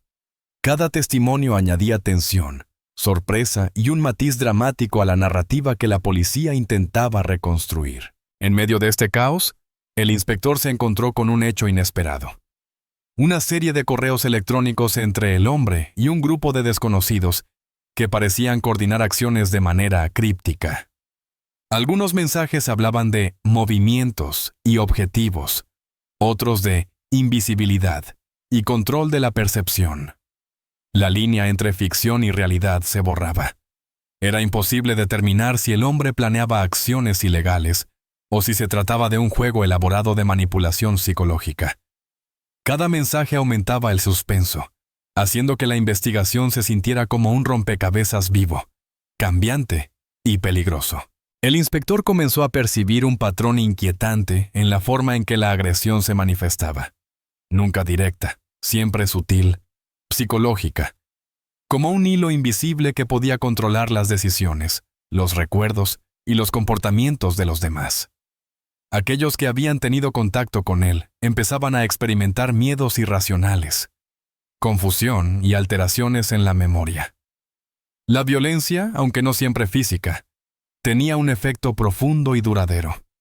El hombre que no existía, aún muerto, había dejado una marca invisible que mantenía a todos atrapados en un juego de incertidumbre y temor. Una madrugada, mientras revisaba las grabaciones de seguridad de la zona, el inspector notó algo perturbador. El hombre aparecía en distintos lugares al mismo tiempo, interactuando con personas que nunca coincidían en fechas y horarios. La imposibilidad parecía absoluta, pero la evidencia fotográfica y videográfica no podía negarse. Era como si la realidad se doblara a voluntad de aquel hombre, o como si hubiera creado una serie de espejismos destinados a confundir a cualquiera que intentara rastrear su vida. La tensión emocional aumentaba. No solo estaba ante un caso de muerte misteriosa, sino frente a un fenómeno que desafiaba la percepción misma de la existencia y la agresión. Mientras la noche se espesaba, el inspector comprendió que debía cambiar la estrategia. No bastaba con recolectar pruebas físicas o testimonios. Era necesario adentrarse en la psicología de aquel hombre, intentar comprender su manera de manipular, de desaparecer y de ejercer control sobre quienes lo rodeaban. La investigación se transformó en un estudio profundo de la interacción entre identidad, violencia y percepción. Un territorio desconocido que mezclaba criminología, psicología y misterio absoluto. Cada hora que pasaba aumentaba la intensidad dramática, y cada hallazgo generaba una mezcla de asombro y temor que mantenía al inspector al borde del agotamiento, pero también del entendimiento. La madrugada caía con un aire frío y húmedo que se colaba por las grietas de las ventanas, mientras el inspector recorría nuevamente el apartamento del hombre que no existía. Cada rincón parecía respirar secretos.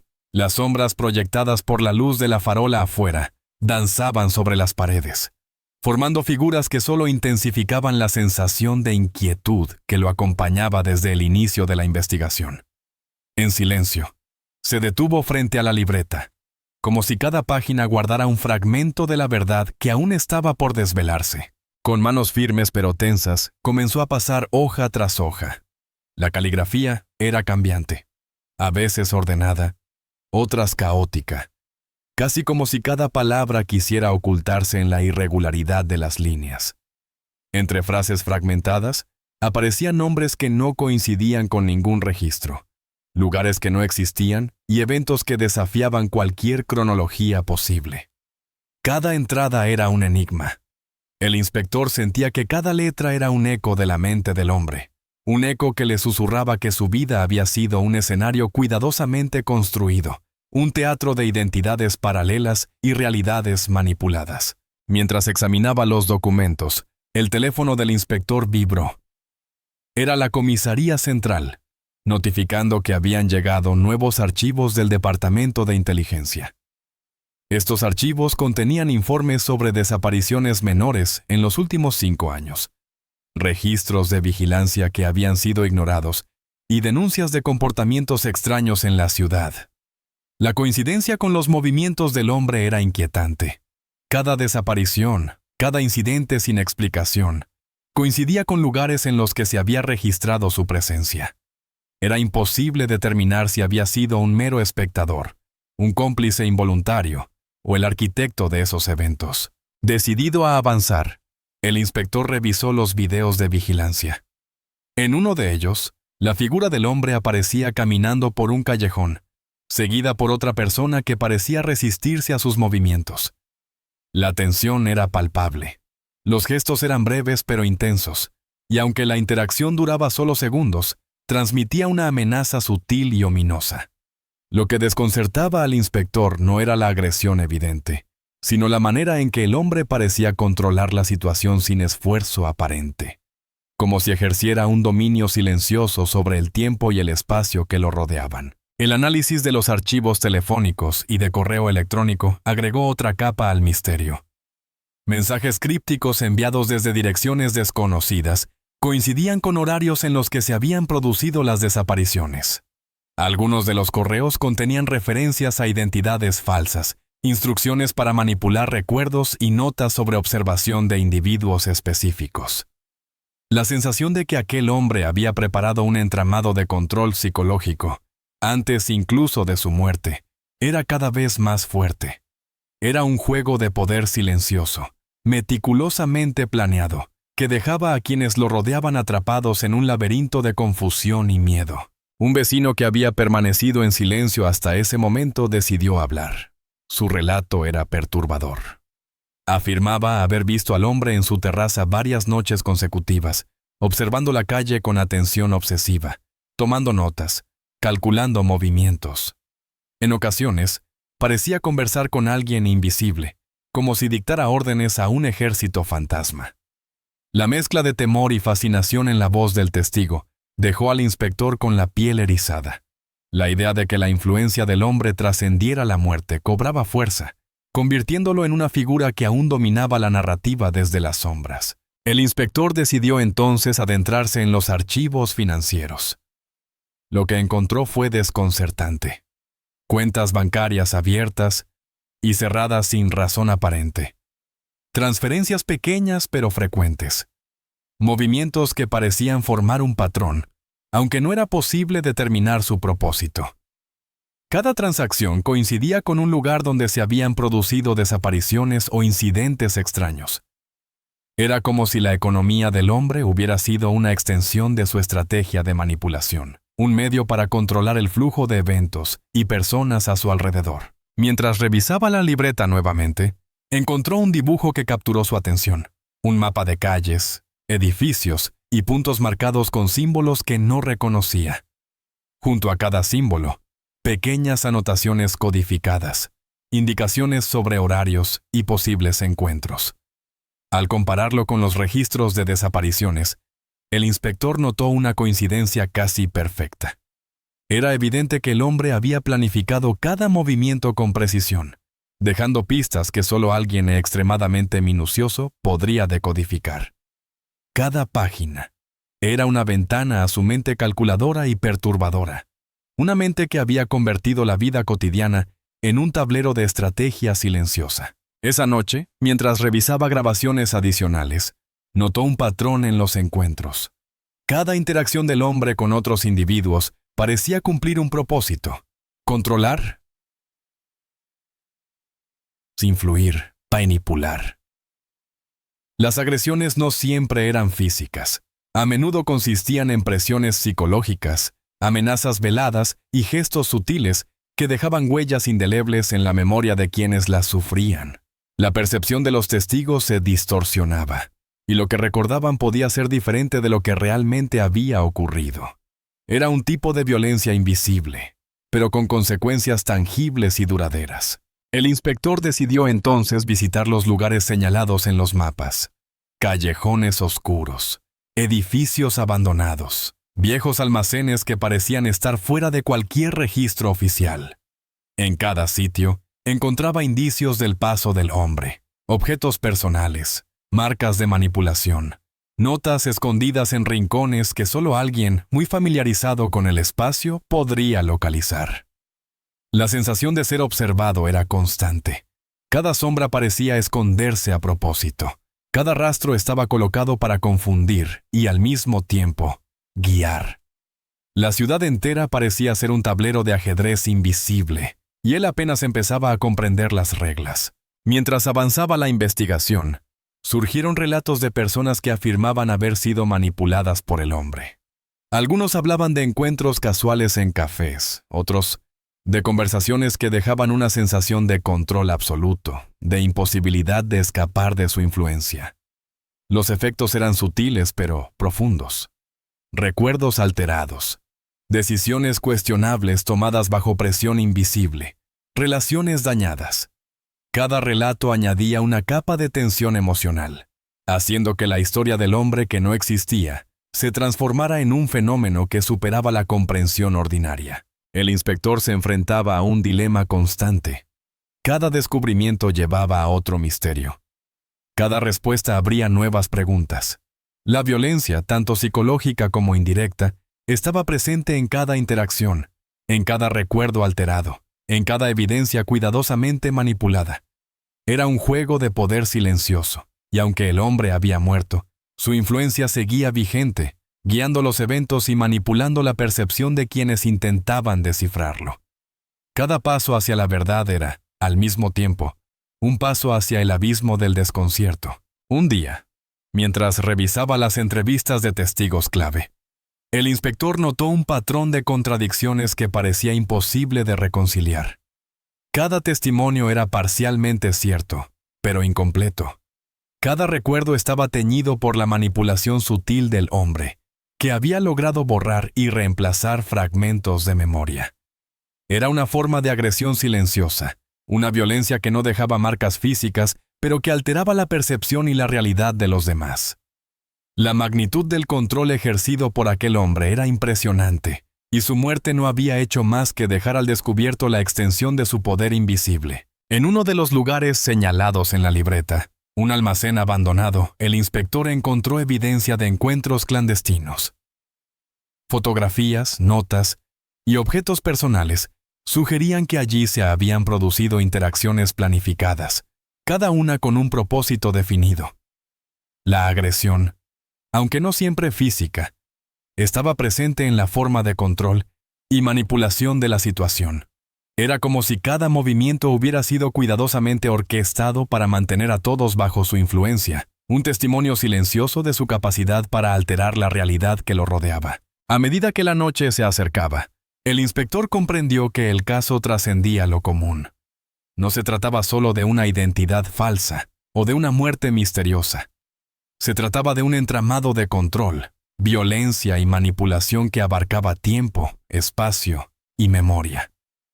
Cada testigo, cada archivo, cada objeto encontrado, era parte de un rompecabezas que el hombre había construido con precisión quirúrgica. La tensión emocional era intensa.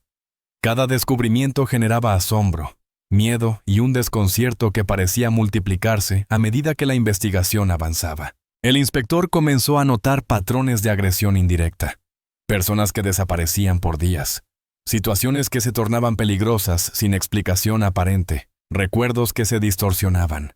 Cada evidencia apuntaba a la existencia de un diseño calculado, a la habilidad del hombre de controlar eventos y manipular la percepción de los demás. La narrativa se volvía más dramática, más intensa, y el suspenso crecía con cada hallazgo, como una ola que arrastraba a todos los involucrados hacia un terreno desconocido y peligroso. Y así, mientras la ciudad dormía, el inspector permanecía solo en el almacén, rodeado de fotografías, notas y documentos que revelaban solo fragmentos de la verdad. La sensación de que cada hallazgo era parte de un plan mayor, una estrategia de control y agresión cuidadosamente ejecutada, lo mantenía en alerta constante. Sabía que la investigación apenas comenzaba a desentrañar la magnitud del misterio, y que cada paso lo acercaba a una verdad que podía ser más aterradora de lo que había imaginado. La historia del hombre que no existía no solo era un enigma de identidad, era un caso de manipulación, de violencia invisible y de control absoluto sobre la percepción de quienes lo rodeaban. Cada descubrimiento aumentaba la intensidad emocional, y el inspector comprendía que estaba frente a algo más profundo que un crimen ordinario. La agresión, la manipulación y el misterio se entrelazaban, formando un tejido que era a la vez fascinante y aterrador, y que transformaba cada momento de la investigación en un ejercicio de suspenso constante. La ciudad amaneció cubierta por una neblina densa, como si el mundo mismo intentara protegerse de la verdad que estaba a punto de emerger. El inspector, agotado pero implacable, recorrió nuevamente las calles señaladas en los mapas y libretas del hombre que no existía. Cada esquina parecía tener un eco de su presencia. Cada puerta cerrada y cada ventana parecían guardar fragmentos de su historia, esperando ser descubiertos. La sensación de misterio era palpable. La muerte, lejos de aclarar algo, había intensificado la intriga hasta niveles casi insoportables. Esa mañana, recibió un paquete sin remitente. Al abrirlo, encontró fotografías antiguas, algunas apenas visibles, con anotaciones al margen en tinta negra que decían cosas como «Recuerda quién observa» o «No todos los que miran son vistos». Las imágenes mostraban lugares que parecían comunes, pero al comparar los detalles con los mapas de la libreta, el inspector comprendió que cada fotografía indicaba un sitio donde el hombre había dejado un rastro deliberado. Era un mensaje críptico, un legado de pistas que solo podían ser interpretadas por alguien dispuesto a sumergirse en el laberinto de su mente. Entre las fotografías, una llamó poderosamente la atención del inspector. Aparecía el hombre frente a una puerta cerrada, sosteniendo lo que parecía un maletín. La anotación al pie decía, «Lo que no se ve, controla lo que se mueve». Un estremecimiento recorrió la espalda del inspector. La sensación de amenaza latente era intensa. No era solo la muerte de un hombre lo que investigaba, sino el efecto que su vida cuidadosamente tejida tenía sobre cada detalle de la ciudad y sus habitantes. Cada objeto encontrado, cada indicio descubierto, era una pieza de un rompecabezas mayor. Un entramado de secretos y control que se extendía mucho más allá de lo que cualquier investigador podía imaginar. Decidido a avanzar, el inspector visitó un antiguo socio del hombre que no existía. Alguien que parecía haber sido parte de sus operaciones más discretas. El hombre lo recibió con nerviosismo, evitando mirarlo directamente. Sus palabras eran entrecortadas, mezclando recuerdos confusos con información precisa sobre encuentros clandestinos, lugares ocultos y personas que habían sido manipuladas sin que ellas mismas lo supieran. Cada frase parecía revelar una parte de un secreto que había permanecido oculto durante años, y a la vez, aumentaba la sensación de que la verdad completa estaba diseñada para permanecer fuera del alcance de cualquiera. Los registros electrónicos que se obtuvieron de esa reunión confirmaron la magnitud del entramado. Emails borrados, mensajes cifrados y cuentas inexistentes formaban un patrón que, al ser analizado, revelaba una planificación meticulosa de movimientos y desapariciones. El inspector comprendió que no estaba frente a crímenes aislados, sino a una serie de acciones coordinadas, diseñadas para manipular, controlar y desaparecer personas de manera estratégica. La agresión no siempre era física. A menudo consistía en influencias invisibles, presiones psicológicas y desapariciones sutiles que dejaban cicatrices invisibles en la memoria de los testigos. Mientras revisaba los archivos, encontró notas sobre reuniones secretas, lugares en los que nadie podría seguir sus pasos, y observaciones detalladas sobre los hábitos y vulnerabilidades de personas que jamás habrían sospechado ser parte del plan.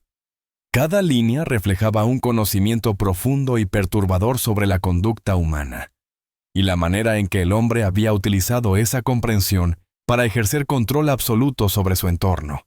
La intensidad dramática aumentaba. La magnitud del misterio y la violencia invisible que se escondía detrás de su identidad era abrumadora. Esa tarde, un nuevo testigo se presentó. Una mujer que había trabajado brevemente con él relató cómo, durante un encuentro casual, el hombre logró hacer que cuestionara decisiones importantes de su vida sin ejercer presión evidente. La manipulación era sutil, casi imperceptible, pero profunda. Alteraba la percepción de la realidad de quienes interactuaban con él, dejándolos vulnerables, confundidos y dependientes de sus indicaciones. Cada historia añadía una capa de suspenso, revelando que la muerte no había cerrado el capítulo, sino que había dejado un legado de intriga y desconcierto. El inspector decidió entonces revisar archivos antiguos de la ciudad y encontró coincidencias alarmantes. Personas que habían desaparecido sin explicación coincidían con lugares frecuentados por el hombre y momentos en los que se sabía que había interactuado con individuos específicos. Los patrones no podían ser casuales. Todo indicaba un diseño deliberado, un control minucioso sobre el movimiento, la percepción y la memoria de otros. La investigación se transformaba en un entramado de sombras y luces, donde cada hallazgo aumentaba la tensión emocional y el desconcierto. Mientras avanzaba la noche, el inspector encontró una serie de cartas escondidas en un compartimiento secreto del apartamento. Estaban dirigidas a personas desconocidas, pero contenían instrucciones, advertencias y referencias a encuentros que nunca se habían registrado oficialmente. Las cartas revelaban una planificación tan precisa que parecía imposible que alguien pudiera manipular a tantas personas y desaparecer sin dejar rastros. Cada palabra, cada frase, estaba escrita con intención, mostrando el alcance de la influencia que el hombre había ejercido incluso después de su muerte. Al analizar estas cartas, el inspector notó un patrón perturbador. Hablaban de desapariciones, de control de percepciones y de un dominio psicológico sobre quienes habían estado cerca. Era un juego de poder que trascendía la violencia física. La agresión estaba en la alteración de la memoria, la manipulación de la percepción y la creación de una realidad paralela en la que él siempre tenía el control. Cada hallazgo transformaba la investigación en un escenario dramático, donde la tensión crecía con cada nuevo descubrimiento. Decidido a avanzar más, el inspector se adentró en la vida del hombre a través de entrevistas con personas que habían estado en contacto con él durante años. Cada relato era un mosaico de recuerdos fragmentados, a veces contradictorios, a veces precisos. La sensación de amenaza era constante. Cada testigo había sido tocado por su influencia de manera diferente, y cada recuerdo alterado contribuía a un entramado que desafiaba la lógica y la comprensión humana. La historia de un hombre que no existía se convertía en un fenómeno que mezclaba crimen, manipulación y desaparición de una manera nunca antes vista. Mientras revisaba los mapas y las fotografías, el inspector comenzó a conectar los puntos. Algunos lugares que habían sido marcados en los documentos correspondían a eventos violentos o desapariciones sin resolver.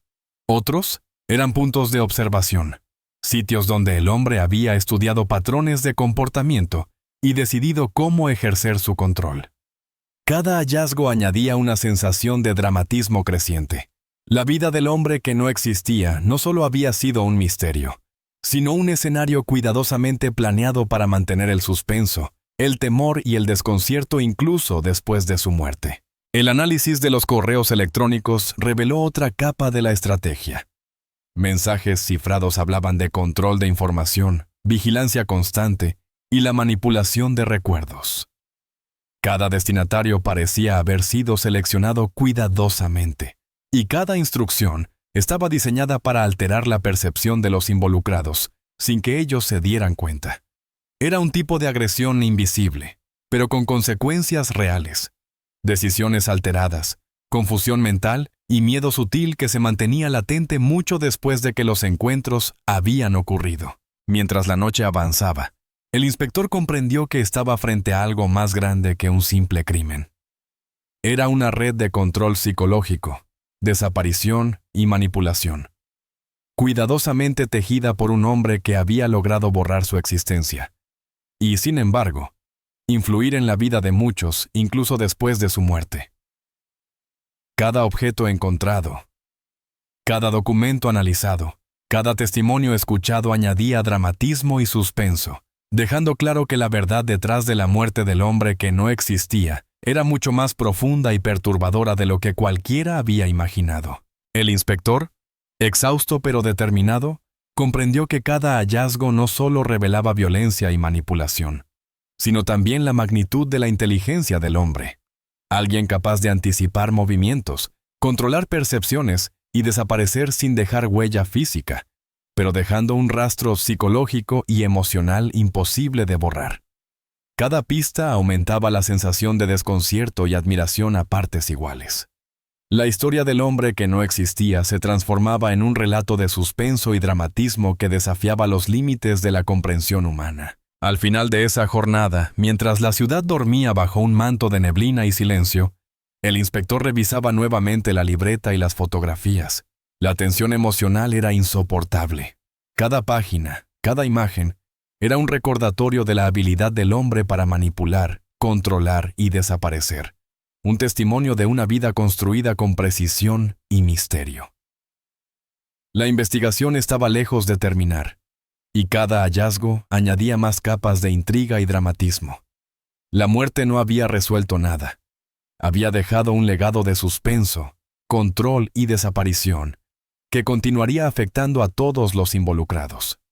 La noche estaba avanzada cuando el inspector decidió recorrer nuevamente los lugares que habían sido claves en la vida del hombre que no existía. Las calles desiertas, iluminadas solo por farolas amarillentas, parecían susurrar secretos que nunca se habían atrevido a pronunciar en voz alta. Cada edificio abandonado, cada almacén olvidado, cada puerta cerrada era una puerta a lo desconocido. Y la sensación de estar en el umbral de la verdad se intensificaba con cada paso. La tensión era palpable.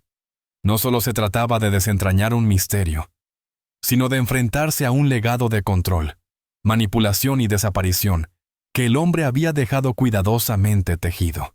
El inspector llegó a un viejo almacén, en el que se habían encontrado objetos personales de personas desaparecidas. Allí, los vestigios del pasado parecían querer contar su historia por sí mismos. Ropa arrugada, documentos olvidados, fotografías deterioradas. Cada objeto era una pieza de un rompecabezas que lentamente comenzaba a revelar un patrón. La presencia del hombre se sentía en cada rincón, como si su sombra aún rondara el lugar, observando cada movimiento, controlando la narrativa incluso después de muerto. La atmósfera era casi irrespirable, cargada de un suspense que parecía no tener fin. Mientras inspeccionaba el almacén, el inspector encontró un compartimento oculto en la pared. Dentro, una serie de notas y fotografías organizadas de manera meticulosa indicaban un plan que iba mucho más allá de lo que se había imaginado. Las notas describían movimientos, encuentros y estrategias de manipulación que involucraban no solo personas cercanas al hombre, sino también individuos aparentemente desconocidos. Cada indicio mostraba la precisión con la que había construido su mundo, un entramado de control invisible que alteraba la percepción de quienes se cruzaban con él. Al analizar las fotografías, el inspector notó algo inquietante. En varias de ellas aparecían individuos con expresiones de miedo sutil, miradas que revelaban comprensión inmediata del poder que aquel hombre ejercía sobre ellos. No había violencia física evidente, pero la agresión psicológica era innegable. Cada persona retratada parecía atrapada en un estado de alerta constante, como si cualquier movimiento pudiera desencadenar consecuencias que no podían prever. La intensidad emocional de la escena era profunda, y el inspector comprendió que estaba frente a un tipo de violencia que desafiaba las normas convencionales, un control absoluto ejercido desde la sombra de la identidad inexistente del hombre. Esa noche, mientras revisaba los registros electrónicos, el inspector encontró un archivo de audio que capturaba una conversación del hombre con alguien que jamás había sido identificado. La voz del hombre era firme, persuasiva, dominante. Hablaba con precisión, dando instrucciones que claramente influían en las decisiones de la otra persona. Cada palabra era calculada, cada pausa estratégicamente colocada. La agresión no residía en la fuerza física, sino en la capacidad de manipular la voluntad ajena, de alterar percepciones y recuerdos, de crear miedo y dependencia sin levantar la mano. Era un acto de control absoluto, y la magnitud de la operación dejaba al inspector con un nudo en la garganta.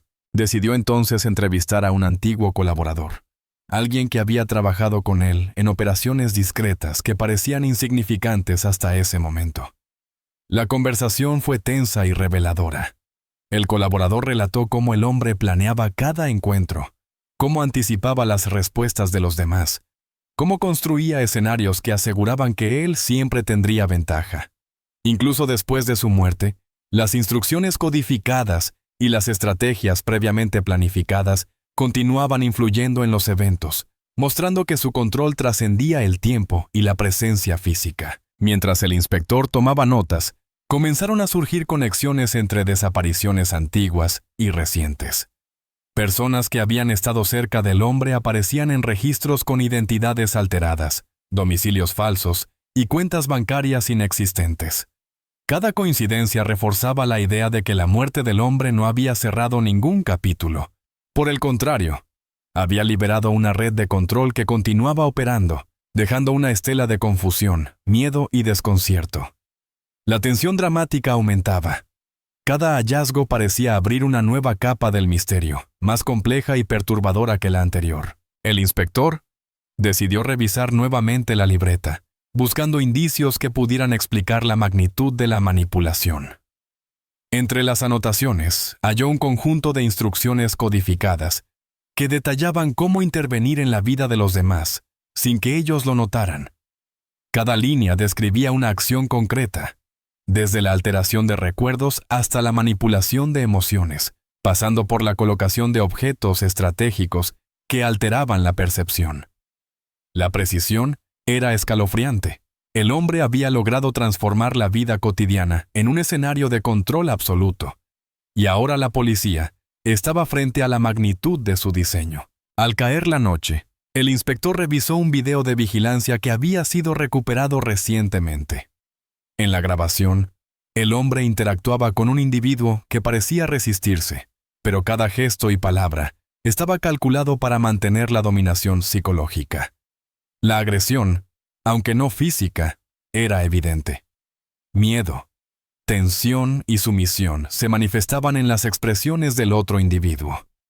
El inspector comprendió que estaba frente a un tipo de crimen sofisticado, uno que combinaba inteligencia, manipulación y control emocional, y que su comprensión requeriría no solo análisis forense, sino también un estudio profundo de la mente humana. Mientras reflexionaba sobre los hallazgos, recordó los testimonios de vecinos y conocidos. Cada relato coincidía en un patrón. El hombre ejercía influencia, alteraba percepciones y manipulaba la realidad de quienes lo rodeaban. Nadie podía escapar de su control, ni siquiera después de su muerte. Cada detalle, por pequeño que pareciera, era parte de un diseño meticuloso, y cada prueba encontrada confirmaba la magnitud de su habilidad para desaparecer y reaparecer en la vida de otros, dejando una estela de desconcierto, temor y tensión dramática. El inspector comprendió que debía actuar con cuidado. Cada paso en falso podría provocar confusión, errores o pérdidas de evidencia. La confrontación con la verdad era inminente, pero no sencilla.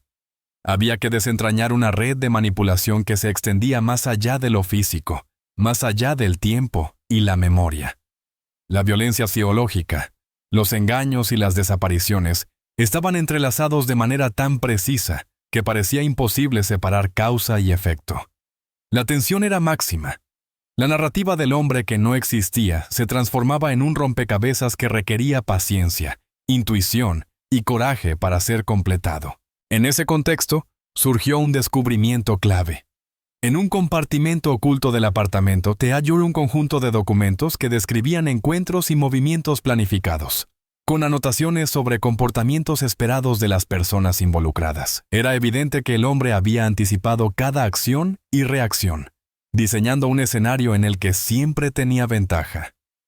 La agresión y la manipulación eran parte integral de su estrategia, y la investigación estaba empezando a revelar cómo cada pieza encajaba en un plan mucho más amplio y perturbador. El inspector se adentró entonces en la última fase de la investigación: confrontar la evidencia con los testimonios, reconstruir la secuencia de eventos y comprender la magnitud del control ejercido. Cada entrevista, cada archivo y cada objeto encontrado añadía dramatismo y tensión a la narrativa. Era como si el hombre hubiera escrito su historia de manera que solo pudiera ser comprendida después de su muerte, dejando pistas, instrucciones y desafíos que aseguraban que el misterio persistiera, incluso cuando él ya no respiraba. Mientras revisaba los mapas y fotografías, notó coincidencias inquietantes. Lugares visitados por el hombre coincidían con desapariciones y eventos violentos. Documentos falsificados indicaban identidades alteradas, y correos cifrados revelaban instrucciones precisas sobre cómo influir en las decisiones de los demás. La red de manipulación era impresionante, y la sensación de enfrentarse a un enemigo invisible, que aún dominaba la narrativa desde el más allá, intensificaba la tensión emocional y dramática del caso. Al cerrar la noche, el inspector se quedó solo en el apartamento, rodeado de evidencias que hablaban de control, agresión y desaparición. La magnitud del misterio era abrumadora, pero también reveladora. Cada hallazgo mostraba la habilidad del hombre para anticipar, manipular y desaparecer, dejando un legado de suspense, miedo y confusión que trascendía su propia existencia. La confrontación con la verdad era inminente. Cada pieza del rompecabezas indicaba que la historia estaba a punto de culminar, pero que la magnitud de la manipulación y el misterio seguiría desafiando la comprensión de todos los involucrados. La muerte del hombre que no existía no había sido un cierre. Había sido el inicio de la revelación más profunda. Cada evidencia, cada testimonio y cada hallazgo conducía hacia un desenlace que prometía ser impactante, desconcertante y dramático. El inspector sabía que estaba frente a la conclusión de un misterio extraordinario, un enigma que combinaba crimen, agresión, manipulación y desaparición de manera única. La tensión era máxima, la emoción intensa, y la expectativa de descubrir la verdad definitiva transformaba cada momento en un relato potente y cautivador, que exigía atención absoluta. El amanecer se filtraba con lentitud entre los edificios de la ciudad, tiñendo las calles de un gris melancólico que parecía reflejar la incertidumbre que aún flotaba en el aire. El inspector se encontraba frente al apartamento del hombre que no existía, contemplando la puerta cerrada, como si detrás de ella se ocultara la última pieza del rompecabezas. Había pasado meses siguiendo pistas, interrogando testigos y revisando documentos, mapas, fotografías y grabaciones, pero la magnitud del misterio aún lo abrumaba. La sensación de que el hombre, incluso muerto, había dejado un legado imposible de descifrar, lo mantenía alerta, consciente de que cada hallazgo podía cambiar la percepción de todo lo conocido. Con un suspiro profundo, decidió entrar por última vez. El apartamento estaba intacto, como si el tiempo se hubiera detenido allí desde la muerte del hombre. La libreta permanecía sobre la mesa, abierta en una página que el inspector no recordaba haber visto antes. Las líneas escritas eran claras y precisas, con una mezcla de advertencias, reflexiones y confesiones. Cada palabra transmitía una dualidad inquietante. Había sinceridad, pero también manipulación. Había verdad, pero también engaño. Era como si el hombre hubiera anticipado este momento, dejando instrucciones y revelaciones para quienes tendrían la osadía de adentrarse hasta el final. El inspector se inclinó sobre la libreta, leyendo cuidadosamente. Las anotaciones hablaban de encuentros secretos, de manipulaciones y de desapariciones cuidadosamente planeadas. Pero, sorprendentemente, también contenían reflexiones personales, momentos de vulnerabilidad que nunca habían emergido en los testimonios. ni en los archivos ni en las fotografías. El hombre que no existía, no era solo un manipulador. Era un ser que había vivido entre sombras, construyendo identidades y controlando la realidad de los demás, pero que también había experimentado miedo, soledad y la necesidad de dejar un mensaje. Cada frase resonaba en la mente del inspector con un eco de humanidad y misterio entrelazados. Mientras revisaba la libreta, una idea comenzó a formarse en su mente.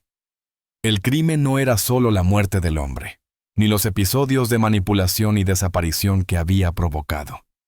El crimen estaba en la existencia misma de alguien que podía borrar su rastro, que podía vivir y desaparecer sin dejar huella, dejando tras de sí confusión, miedo y fascinación. Era un crimen de identidad, de manipulación psicológica y de control absoluto, y la investigación finalmente comenzaba a revelar su alcance completo. Esa misma mañana, el inspector se dirigió a uno de los lugares señalados en los mapas de la libreta. Un edificio abandonado que había permanecido olvidado, pero que ahora parecía cobrar vida con el peso de los recuerdos que contenía.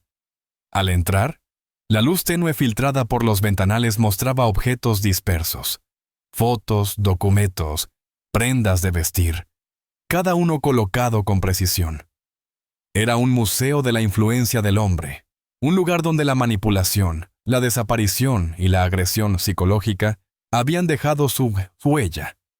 Cada objeto contaba una historia, y el inspector podía percibir la intensidad emocional y dramática que impregnaba cada rincón. Entre los objetos, encontró un maletín que contenía grabaciones de audio y video. Al reproducirlas, se revelaron encuentros, discusiones y momentos de tensión extrema. Las interacciones mostraban la habilidad del hombre para anticipar comportamientos, controlar emociones y ejercer influencia sin ejercer fuerza física directa. Cada escena estaba impregnada de suspenso, desconcierto y dramatismo, y era evidente que él había concebido cada situación como parte de un plan mayor, un entramado de control que trascendía la presencia física y que se mantenía incluso después de su muerte. El inspector se dio cuenta de que la confrontación